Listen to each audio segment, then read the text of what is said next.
Update nga pala sa ating mga halaman dito sa harap. Ayan.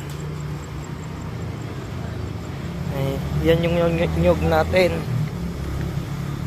Nabuhay sila, guys. Ito naman yung mga bagooms. Ganda ng kulay ng bulaklak nila, iba-iba.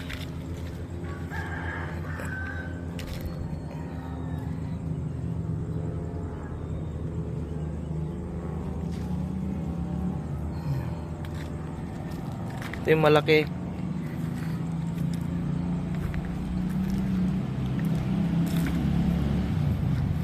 Kulay puti yung bulaklak, ang ganda.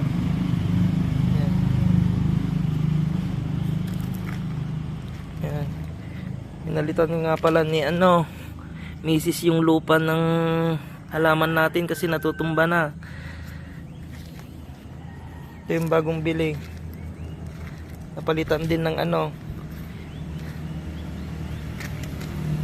lupa.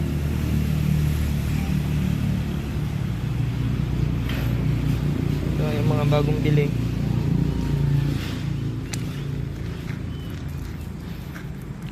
Ito yung update sa ating stand ng halaman. Ayan, mukhang bago na.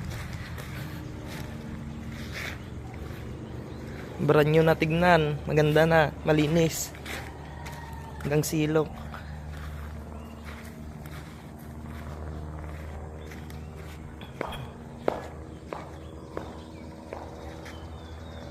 Yun lang, thank you.